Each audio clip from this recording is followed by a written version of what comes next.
Bonjour à tous, très content de vous retrouver. Championnat du monde de triathlon distance olympique. Une épreuve qui porte plus que jamais bien son nom aujourd'hui puisque à la fois il s'agit d'élire donc les champions du monde hommes et femmes de cette année 2008, mais également de conclure cette période insoutenable pour l'ensemble des triathlètes qui leur permettra donc de les amener aux Jeux Olympiques à Pékin. Vous avez vu Kirsten Sweetland, voici Vanessa Fernandez et tant d'autres. Elles sont nombreuses à venir ici même dans cette ville de Vancouver qui est une ville ô combien sportive puisqu'elle recevra les Jeux Olympiques d'hiver en 2010. Samantha Wariner, vous l'avez vu, la néo-zélandaise. Le clan des Américaines avec Sarah Haskins qui l'année dernière s'était classée deuxième justement derrière Samantha Wariner, vous avez vu précédemment. Quant à Laura Bennett, l'américaine, elle aussi avec ses podiums dans les différents championnats du monde a de grosses ambitions. Découvrons ensemble le parcours. Alors, bien sûr, 1500 mètres de natation, une natation un peu particulière puisqu'on est dans l'océan, au cœur même de la ville. Il fait très froid, on y reviendra. La partie cyclisme, 8 tours au total pour 40 km. Nous sommes en ville, mais il y a une côte très difficile à tous les tours à parcourir, plus des virages particuliers. Quant aux 3 derniers tours des 10 km de course à pied, il s'agira là aussi de parcourir les rues de la ville de Vancouver et également de parcourir le très beau Stanley Park.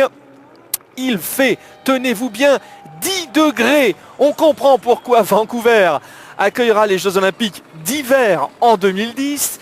10 degrés et 12 degrés dans l'eau seulement quand on sait que la règle est précise. En dessous des 20 degrés dans l'eau, nécessité de porter une combinaison en néoprène. Premier élément donc, alors que l'océan est plutôt calme. Qui dit combinaison en néoprène dit nivellement des valeurs.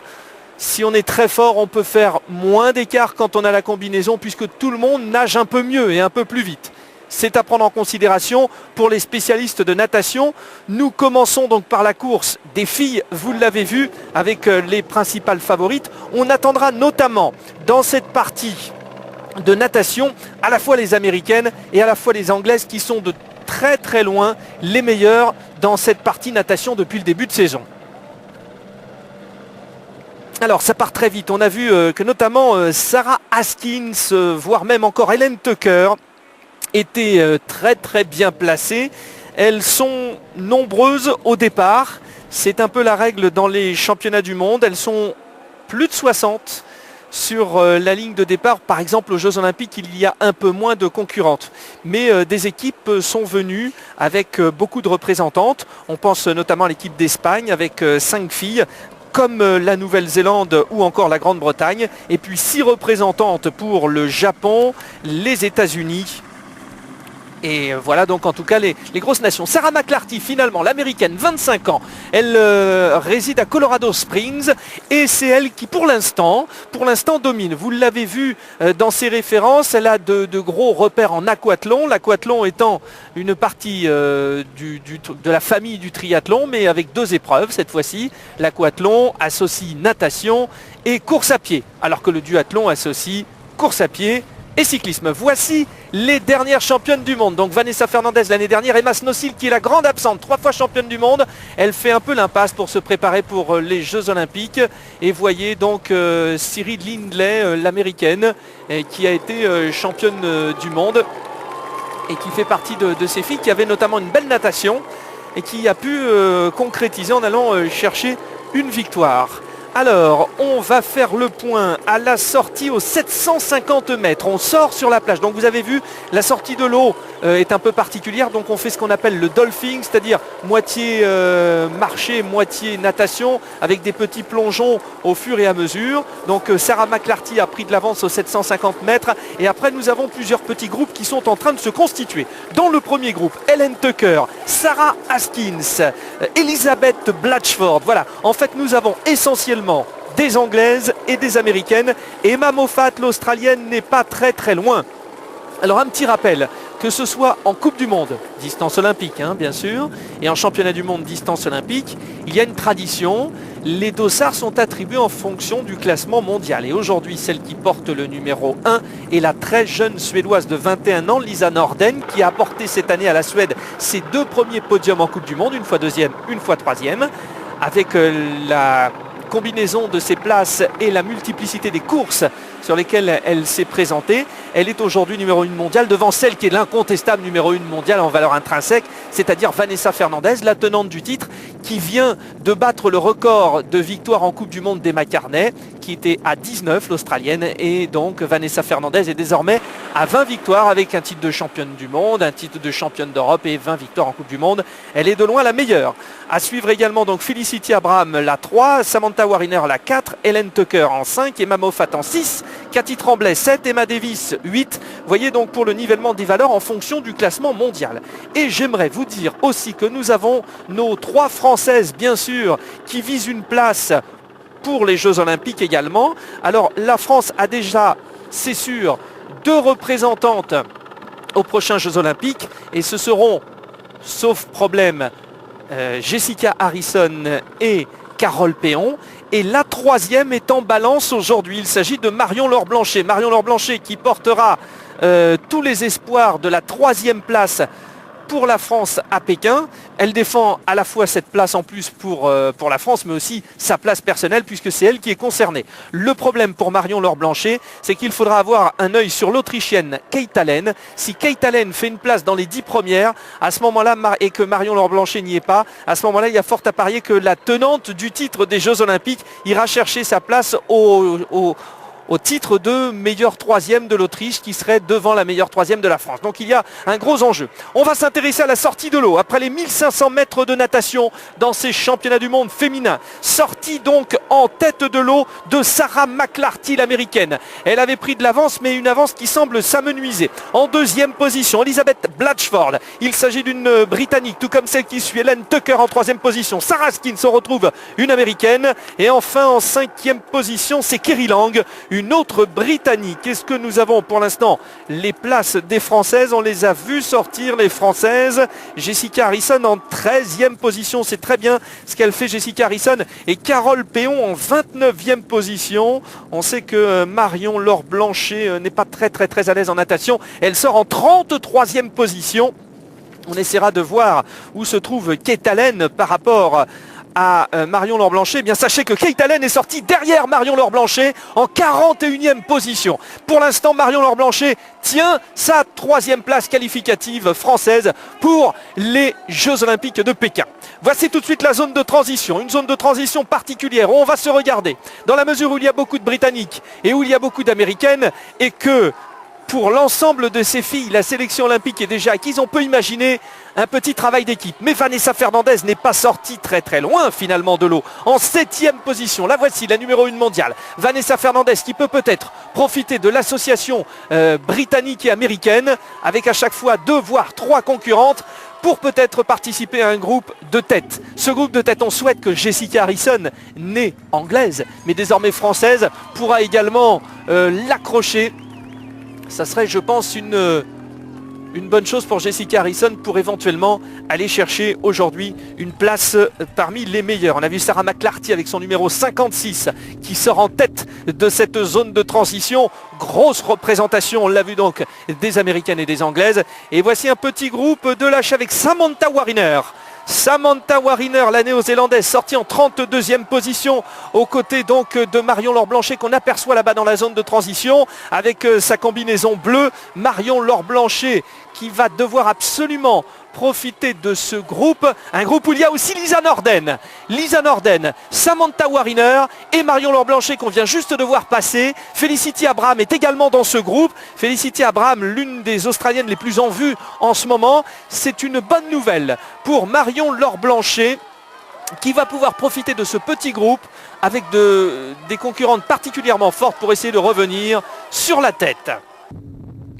Allez, on avance dans ce résumé et là ça va rouler très vite, on peut vous l'assurer, parce que pour bon nombre des filles qui se retrouvent en tête, évidemment elles sont spécialistes de natation, mais elles arrivent toujours, je pense notamment aux Américaines, à faire de très belles parties cyclisme.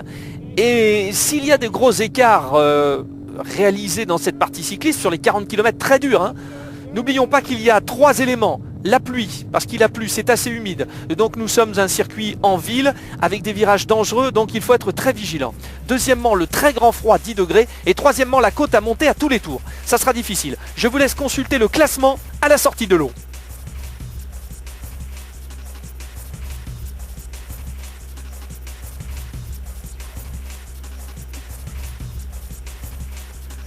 Voilà pour le classement donc avec les drapeaux britanniques et américains et nous avançons avec des petits groupes qui sont en train de se constituer.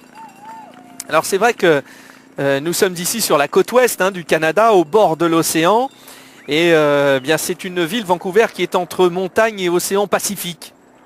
Donc on sent très bien cette atmosphère déjà un peu fraîche et également déjà ces parcours difficiles. Il est très intéressant ce plan, on voit que ça va être dur pour pas mal de favorites. Là, si elles ne reviennent pas tout de suite parce qu'il y aura des écarts de réaliser sur cette partie cyclisme. Et on sent bien que les Américaines notamment sont très très fortes. On aperçoit Sarah Haskins qui est en train de relancer. Sarah Haskins très très très à l'aise depuis le début de saison. Vanessa Fernandez essaye de limiter la casse, mais j'ai l'impression que la portugaise n'est pas forcément dans un grand jour. On va revenir donc sur Sarah Haskins. Il y a également Helen Tucker, la britannique. Alors Helen Tucker, c'est une belle révélation parce que elle sort un peu de l'anonymat. C'est vrai qu'il y a encore, avant peut-être les 2 dernières manches de Coupe du Monde, on ne connaissait pas Helen Tucker et puis elle est partie dans cette belle bagarre livrée entre les Britanniques pour aller chercher une place aux Jeux Olympiques. Et alors à ce moment-là, elle s'est révélée, Helen Tucker, puisque on l'a vu à Madrid se classer 2e et alors qu'elle avait fait 14e seulement à Ishigaki. Alors, gros écart pour le 3e groupe. Je suis un peu inquiet parce que dans ce 3e groupe, il y a Lisa Norden. Il y a a priori Marion-Laure Blanchet et là un petit groupe est en train de se constituer et il y a 25 secondes. Alors on voit ce qui se passe pour l'instant parce que Helen Tucker, Sarah Haskins ont mis un peu la pression. Emma Moffat, oui, voici le groupe de poursuivantes avec Laura Bennett. On voit bien que certaines concurrentes ont été obligées un peu de sacrifier le temps qui leur était imparti, c'est-à-dire très court dans la zone de transition, et ont préféré peut-être rajouter un maillot en plus, quitte à perdre du temps, mais pour éviter d'avoir trop froid. Alors, Laura Bennett est dans ce groupe. Nous avons... Voilà, le groupe de tête ici avec Vanessa Fernandez. Alors, Vanessa Fernandez, Sarah Haskins... Helen Tucker sont là. 40 km de cyclisme, on vous le rappelle. Voilà, Vanessa Fernandez qui ne semble pas quand même dans un bon jour. Elle est sortie en 14e place, à 14 secondes de la natation et on va avancer. Voilà, on se retrouve dans le dernier tour et dans le dernier tour, stupeur chers amis, il y a eu un groupe, une attaque, on sentait qu'elles étaient particulièrement fortes. Sarah Haskins, États-Unis d'Amérique, Helen Tucker, Grande-Bretagne sont parties. Elles sont parties alors que déjà dans les premiers tours, elles avaient mis de la pression. Et là, eh bien, il y a plus de la minute alors que nous sommes dans le dernier tour. Emma Moffat, l'Australienne qui faisait partie des favorites, est aux côtés de Vanessa Fernandez. Elles ont longtemps compté 13 petites secondes et là donc elles ont 1 minute de retard. Et on s'intéresse donc à Sarah Haskins, 2e à Vancouver l'année dernière, puisque Vancouver était la 6e manche de la Coupe du Monde l'année dernière. Et là, elles arrivent donc dans la zone de transition. Helen Tucker, Sarah Haskins, elles ont vraiment constitué un bien bel écart. On sentait que ça pouvait rompre à n'importe quel moment sur ce parcours cycliste très difficile. On en redemande d'ailleurs des parcours cyclistes comme celui-là, parce que c'est vrai que le triathlon de temps en temps est un peu stéréotypé où tout se joue sur la course à pied. C'est bien aussi de donner un peu de chance aux spécialistes d'autres disciplines que la course à pied dans le triathlon distance olympique. Alors il y a un groupe qu'on attend avec donc Emma Moffat et Vanessa Fernandez et Laura Bennett, Lisa Norden, Erin Densham, Kate Allen, la championne olympique autrichienne qui est en train de faire très mal. On est très inquiet pour Marion-Laure Blanchet parce qu'à l'issue de cette partie cycliste, Kate Allen a été exceptionnelle. Elle est en train de revenir avec Andrea Yewitt, Samantha Wariner, Debbie Tanner. On va faire en tout cas le point dans un instant, alors que c'est Sarah Askins qui fait la meilleure sortie de la zone de transition. Quand on regarde le profil des deux, Sarah Askins, vous l'avez vu, c'est une fille qui essentiellement est une nageuse bonne cycliste. Donc l'année dernière, sur ce circuit, elle avait réussi sa meilleure performance. Elle s'était classée deuxième. Elle n'attend qu'une chose, c'est que pour ces championnats du monde, elle puisse refaire la même chose, si ce n'est mieux. En revanche, Hélène Tucker, avec sa deuxième place récente, donc en Coupe du Monde, place dont je vous parlais, Hélène Tucker a été impressionnante à Madrid, deuxième, vu sa forme, avec l'avantage qu'elle a pris sur la partie cycliste, on peut imaginer qu'elle puisse inquiéter les favorites qui se sont regroupées. Regroupement des favorites autour de Vanessa Fernandez, Lisa Nordell, Samantha Wariner, Kate Allen est là. Je pense que Marion-Laure Blanchet n'a pas pu a priori prendre ce groupe, ce qui est très inquiétant pour Marion. Nous avons Carole Péon a priori qui est parmi les meilleurs. Est-ce que l'autre française, Jessica Harrison, est là? Oui, a priori, Jessica Harrison est là également. Voilà, c'est parti très vite. Il va falloir donc aller combler ce temps d'écart supérieur à la minute. On va avoir la confirmation dans un instant avec l'écart qui nous sera donné. Mais Emma Moffat, l'Australienne, est en train d'impressionner tout de suite à la zone de transition. 2 minutes et 2 secondes. Elles ont pris plus d'une minute dans le dernier tour. Sarah Askins et Hélène Tucker. Moffat, Norden, Harrison, Jessica, c'est très bien. 5e à la sortie du cyclisme. Müller, c'est une surprise, l'allemande. Wariner, Tanner, Tremblay, Densham, toutes les grandes favorites sont là, y compris bien sûr Vanessa Fernandez. Mais 2 minutes à combler. Seule Kate Allen l'avait fait il y a 4 ans à Athènes. Elle devenait ainsi championne olympique en comblant plus de 2 minutes en course à pied. Mais qui est capable de faire aussi bien que Kate Allen sur les Jeux Olympiques l'année dernière? On va dire peut-être Vanessa Fernandez. Le seul problème, c'est que Vanessa Fernandez est en 4e position de ce petit groupe de poursuite où on aperçoit donc dans l'ordre Emma Moffat, Lisa Norden, Samantha Wariner et donc Vanessa Fernandez. On va faire le point sur la suite avec Mel, la luxembourgeoise, et puis il s'agissait bien de Kate Allen, l'autrichienne qui est vraiment bien placée, Debbie Tanner, la néo-zélandaise, Kate Allen, non voilà, elle est là, Kate Allen. Il y a 2 autrichiennes là qui sont très bien placées pour l'instant. Je suis très inquiet pour le 3e. Voilà, Laura Bennett ici, Jessica Harrison est passée. Yuri Ide, la championne d'Asie aussi. Ouais, je ne vois pas Marion-Laure Blanchet. Je pense que vu la très belle course... Oh là là! Mais non, elle n'est simplement que là! Vanessa Fernandez est lâchée. Mais que se passe-t-il? Que se passe-t-il? La portugaise est lâchée. Alors je ne comprends plus. Effectivement, ce n'était pas Vanessa Fernandez derrière Emma Moffat, Samantha Wariner et Lisa Norden. C'était tout simplement Erin Densham, l'Australienne de Poissy. Oh là là, quelle sensation! C'est une sensation énorme. Vanessa Fernandez lâchée. On vient de voir pour la première fois depuis, on va dire, 3-4 ans, les limites de Vanessa Fernandez. Certes, de temps en temps, elle a été battue, et notamment par Emma Snowsill, 3 fois championne du monde, 3 fois devant Vanessa Fernandez. Quelques fois en Coupe du Monde, elle a dominé Vanessa Fernandez, mais elle était la seule Emma Snowsill. Et on se disait, pour les Jeux Olympiques, ce sera le duo Emma Snowsill, Vanessa Fernandez. Aujourd'hui, Emma Snowsill a dit, je ne fais pas ce championnat du monde, c'est tout pour les Jeux. Vanessa Fernandez fait le championnat du monde. Est-ce qu'elle a fait le bon choix? Elle est championne du monde en titre. Elle se devait évidemment de participer, mais aujourd'hui, elle va prendre un coup au moral terrible. Parce qu'elle a devant quand même donc Hélène Tucker et Sarah Askins qui sont toutes les deux en tête. Et puis ce petit groupe donc avec Felicity Abraham, Erin Densham, Emma Moffat, Samantha Wariner et Lisa Norden également. C'est de la folie pour l'instant, alors qu'Hélène Tucker et Sarah Askins, je ne vais pas dire consolide, attention, tentative d'attaque de Sarah Askins, elles ne consolident pas leur avance toutes les deux, mais pour l'instant, elles conservent une avance suffisante. On peut peut-être assister à l'une des plus grandes surprises de ces dernières éditions des championnats du monde.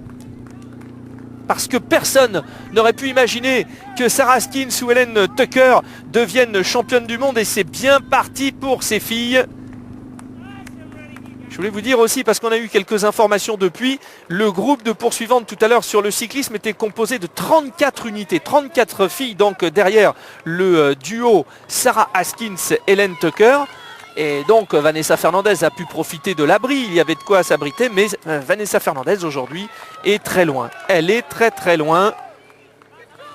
Et dans ces 10 derniers kilomètres de course à pied, j'ai l'impression que Hélène Tucker et Sarah Haskins sont en train de se battre alors qu'Hélène Tucker attaque.